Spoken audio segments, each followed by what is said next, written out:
always a challenge to follow John because his talks are so inspiring. For a week, I won't complain about anything because it tells you what's the point of doing a lot of the work that we do. So I will talk a little bit about immune therapies. As John mentioned earlier, even though you might say, well, I have a genetic disease, not relevant for me, there are lots of things that happen on the back end. Some of the therapies that are in the development, for example, for disease like myasthenia gravis, the way those drugs work, they actually come into role for some patients who are waiting to get that genetic therapy for the SMA patients, for example. You might be able to use those drugs ahead of the genetic therapy to prepare the patient for the treatment. But I will definitely sort of concentrate on the immune side of things. Those are my disclosures. We all learn about immune system, middle school, high school, quickly forget about it unless you get into medical field. But there are aspects to immune system that you are born with, that you can fight against, that is there to protect you against infections. And that's your innate rapid system. There are also aspects of the immune system that are adaptive, that you develop over a period of time, that the body remembers when it's exposed to a trigger or a target and then acts on it the next time you are exposed to the same trigger. And this is where things go slightly haywire because your body at some point loses tolerance to its own body cells. And that's where we end up getting autoimmune diseases, where the body thinks that something that's not foreign, that's part of your body, but starts attacking it. A lot of us, when we see patients in clinic, the most frequent question I get is, why me? Why now? It's also followed by the spouse asking me, did that happen because he did that? I asked him not to do that, whatever that may be. And normally I don't get into that part of the conversation, but generally we don't know why me, why now? That's the question that everybody asks. The reason we don't quite know why me, why now is that it's complex. There are lots of different factors that might lead to an autoimmune disease. There are potentially genetic factors that you might be exposed to. You might always had some inclination towards an autoimmune disease. There might be environmental factors that kind of come into picture. And a lot of the times, the preclinical part, which is the autoimmunity is happening, but you're not manifesting itself with any clear disease. There is a period of that happens, and then you end up getting the disease. We don't have a test to diagnose you before you actually manifest the disease.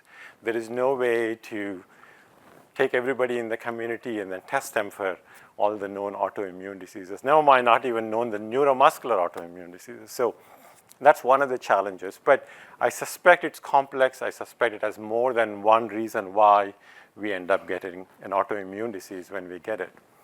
As John showed wonderful EM pictures, but this is another way of looking at the neuromuscular part. So the top circle there is the spinal cord. The nerves come out. That's the peripheral nerve. And then it joins the muscle. That's the neuromuscular junction, and that's the muscle. And there are autoimmune diseases that affect all of these different areas with different manifestations. And we'll talk about a few things in the time that's allowed. I'll talk a little bit about myasthenia first, which is a disease with the neuromuscular junction is involved in here, for example. There are diseases of muscle diseases.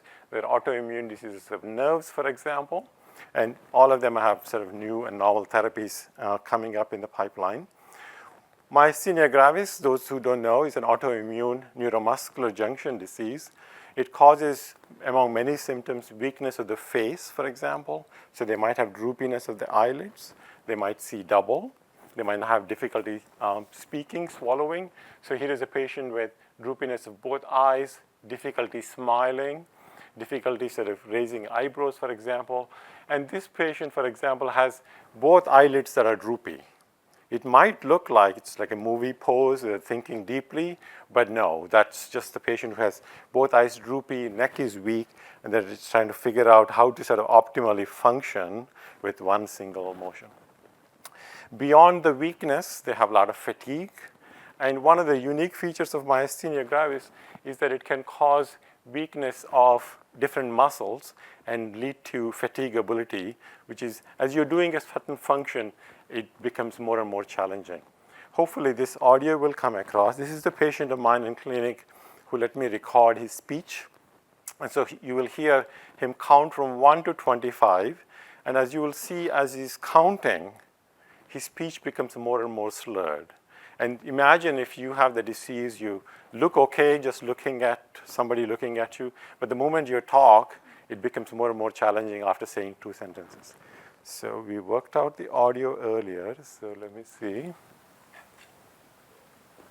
1, 2, 3, 4, 5, 6, 7, 8, 9, 10, 11, 12, 13, 14, 15, 16, 17, 18, 19, 20, 21, 22, 23, 24, 25. So you can hear how when it started with 1, 2, it was very clear, easy to understand. As he got to 16, 17, it became more challenging. By the time he got to 25, it was really challenging. So there are lots of, let me go to the next slide. Beyond just those weaknesses, the disease pathophysiology is really well understood. This is the disease we think we probably know the most about how an antibody-mediated disease works. And John had already shown this, but basically when there is a nerve signal that comes down, it releases this chemical called acetylcholine that is released onto the muscle membrane, binds to the muscle membrane, and that causes muscle contraction. Happens as I'm moving my arms billions of times, but you don't have if you don't have a problem with it, then you don't have any weakness. We had lots of treatments available for this disease, even up to 2016, for example. As John mentioned earlier, prednisone, one of the commonly used immunosuppressive agent. Lots of oral agents which can take the place of prednisone, but take a while to work. These we call steroid-sparing agent, prednisone being a steroid. Other treatments include things like IVIG, or intravenous immunoglobulin, plasma exchange, where we take your blood, filter it out, giving it back to you. So it kind of moves through a membrane. I have a teenager, so all my examples go back to my teenager. So you all might have learned in middle school, high school, osmosis. When you have a salt water and clear water, you have a membrane in the middle and how the fluid goes through. So similar process, there is a filtering mechanism, and that's called plasma exchange. Bit of an invasive procedure, but it can take out those antibodies. In spite of all of these treatments, there were patients who were not doing well. So this is, again, sort of a complex picture, but think of green as good, not green is bad. So most patients, these patients were followed for 10 years, and most patients, as you get to year 10, become green. Great. We don't necessarily want 10 years to have good control, but most patients do. But there are patients who become great or very well controlled within year 2. So in this bar, for example, everybody is well controlled by year 2. But there are patients who were not well controlled by year 2. And those who were not controlled within 2 years of their disease continue to have more and more challenges for the next few years. And so in spite of all those treatments that I showed you, there are a group of patients who are still struggling. And part of the reason why they were struggling is because the treatments that were available before 2016 were not necessarily targeted.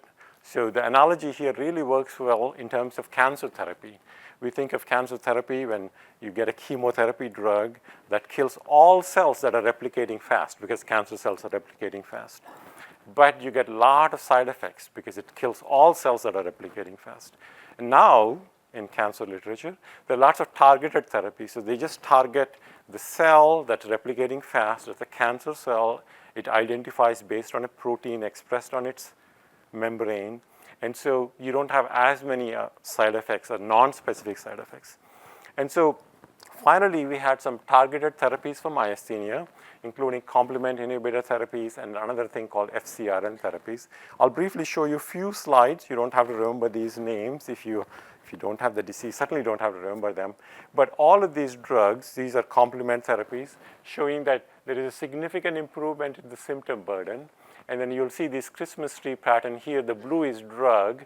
The higher the sort of the width of the bar and the length of the bar, better improvement. The same thing happened with another drug called ravulizumab, which is a sort of a longer-acting form of the previous drug. Again, improvement compared to placebo as well as higher level of improvement.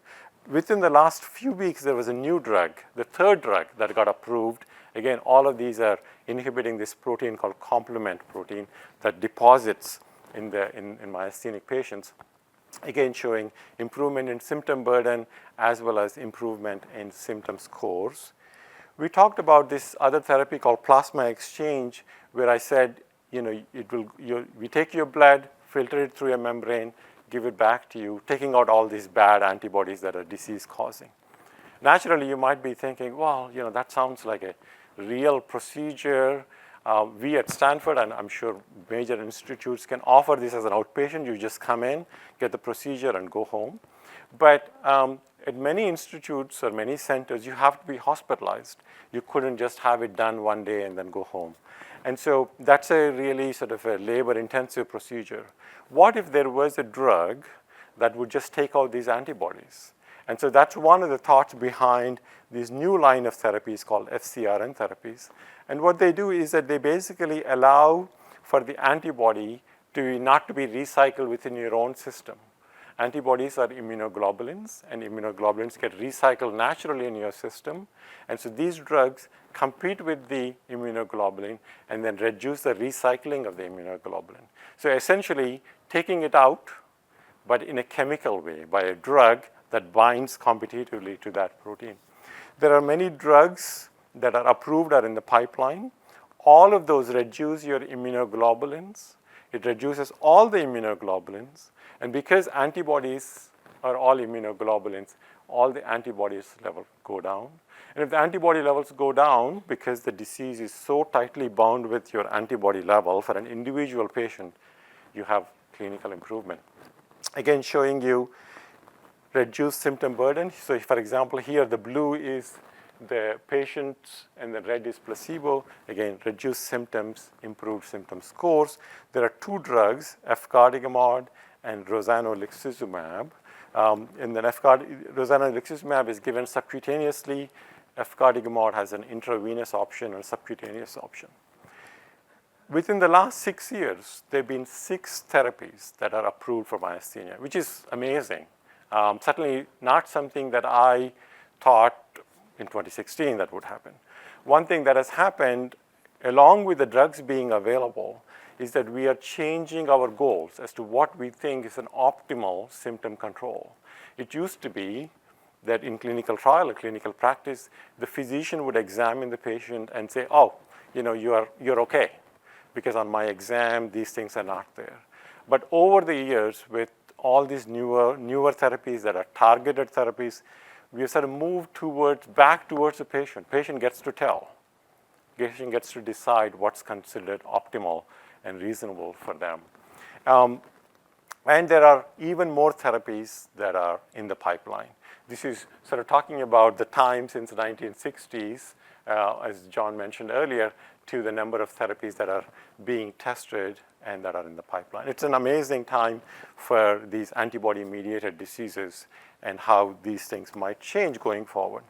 One thing that's important to remember is that even though there are all of these therapies available, it still has not completely translated to all the patients yet.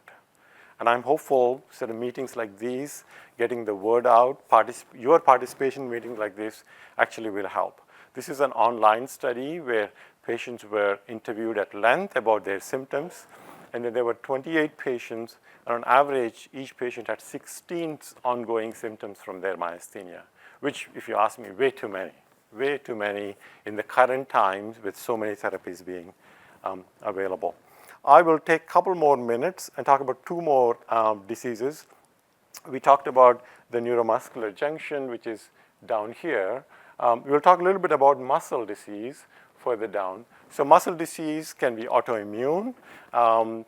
There are many different types of autoimmune muscle diseases. Some of them have specific antibodies. They obviously cause muscle weakness, predominantly cause muscle weakness of these big muscles, sort of your shoulder muscles, hip muscles, leg muscles. But then they can also involve other organs, and some of this depends upon what kind of antibodies that you have. And the nice thing about it is that these muscle diseases do respond to steroids, immunoglobulin infusion therapies, for example, similar to myasthenia. But there are also lots of newer therapies that are in the pipeline that are being tested with different types of antibody therapies that would reduce or competitively bind with the antibody that causes the muscle disease and reduce the requirement of steroids. Steroids, while they're really effective, can have a lot of adverse events and challenges in terms of side effects. And so these newer therapies can definitely reduce the need for it. And the last one I'll finish up with is called CIDP. We'll talk more about these things in the afternoon when we have like individual sections. But CIDP is, again, mouthful, is an autoimmune nerve disease that can cause significant weakness. It can cause numbness. It can cause difficulty walking or balance problems. And it doesn't sort of manifest as one symptom. Again, this disease also has multiple antibodies that are being discovered. And earlier I mentioned about the drug, the efgartigimod or Vyvgart, which is currently approved for myasthenia, which reduces antibody levels. And so naturally, you might be thinking, well, why couldn't I get that myasthenic drug for this other antibody-mediated disease? And so, much more smarter people than me decided that sounds right. And so they gave it for patients with CIDP. Again, it worked much better than what was conventionally available, reduced the requirement for reduce the need for other therapies, or more importantly, reduce the requirement that their symptoms would come back. But it's not yet FDA approved, but at least there is a positive clinical trial. With a lot of these therapies that come in the pipeline, sometimes physicians, industry, pharmaceutical companies can get lost in sort of the complexity of all these treatments and how best to sort of deal with the complexity of the disease. And I always say the patient should go back to the center of the picture because it's all about trying to help the patient who is in front of you. So if anybody says, well, this is getting too complex, I need to talk to insurance company, I need to talk to pharmacy, I need to talk to this people, tell them the Sri said you should be at the center of it. They might say, who is Sri? But just tell them that you should be at the center of it because it's all about trying to help the patients. I look forward to talking to some of you in person in the afternoon. Thank you so much.